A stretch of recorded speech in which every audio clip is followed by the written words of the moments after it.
Alright guys, welcome back to my channel. My name is SpaceTiiger, and in today's episode of Naruto 2 Boruto Shinobi Striker, we have a very special episode today. Today, as you guys can see from the title, we're going to talk about the base battle god, the one and only, the third Hokage, Hiruzen Sarutobi.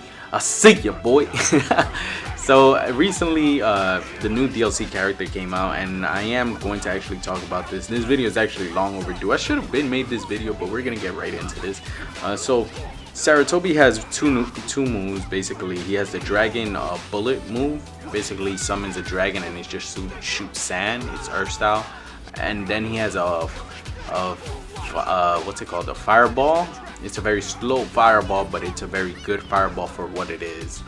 So with these two moves, they're very good moves, but the dragon bullet move is more for protecting a point or taking a point or something like that. So modes like, let's say, flag battle, modes like base battle, modes like barrier battles, that there are specific points that you have to guard or go after.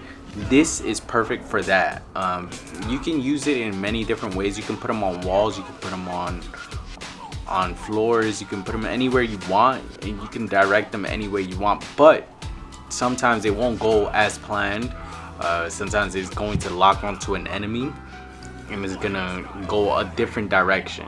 So that's one thing I have noticed about the dragon bullet.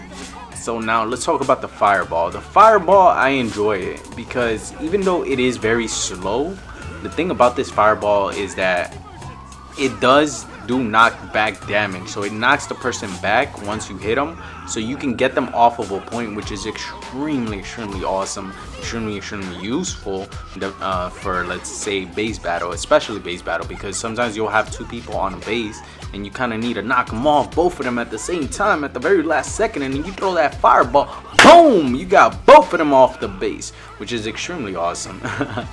One thing I do like about that I did want to mention that I like about the dragon bullets is that it can break a person's guard.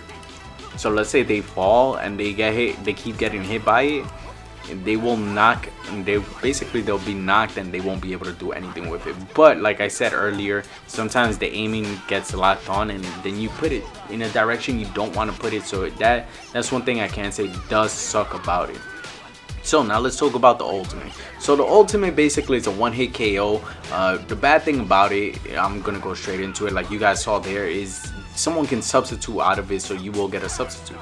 So now the good thing about it is that let's say someone tries to hit you while you're doing that motion, like my teammate just got smoked, they will die. So you can get 2 for 1 or 3 for 1 or however many people hit you when you're doing that ultimate.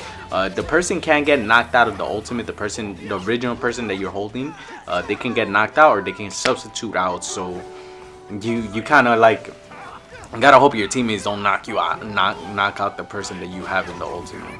So it's a cool ultimate. One thing it does do is it makes it 20 seconds for the person to revive.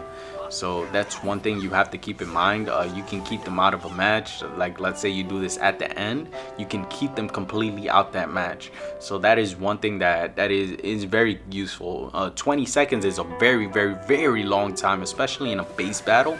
So that's one thing you have to recall. One thing you have to remember when you're using that character. So not a lot of us are going to be playing with the actual created character. I'm not the created character, the original character. A lot of us play with created characters, but me, I tend to use the created characters just to test it out. Most of the times I'm playing with random people online. That's when I do most of my testing for like all the jutsus and stuff. One thing I did like about the third Hokage is that he's actually pretty agile, so it's like it makes him very good for base battle. You can move around a lot and you can jump around, and the combinations, oh man, I love the combinations for the third Hokage. These combinations are pretty silky smooth, as you could say. I do enjoy using the original character a lot. Obviously you do lose stats because you don't have like the stats from the outfits and accessories, but one thing I can say is that you do, like every original character from our cast character, they do have like their own type of melee combinations, so that's one thing I do like, and I do enjoy his melee combinations and his movements. They feel very smooth to me. So yeah, look at this, my man, look at him. Sheesh, it is very smooth. I definitely do like his movements. Overall, this character or his moves in general are moves that you need them for, like, let's say defending bases and stuff, and objective type modes, so flag battle, barrier battle. Combat, it's a little iffy. His movements, his summoning takes forever. It really does take forever, so combat is very fast paced. Even the fireball, it does take forever, but one thing I do want to mention about the fireball is that when you're doing that jutsu, you can't get knocked out of it.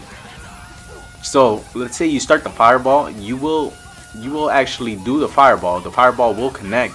You'll get hit, don't get me wrong, you'll get hit, but the fireball will connect. It will go through the motion if they don't kill you. So that's one thing I do like, because some jutsus they kind of get canceled out and you won't be able to do them.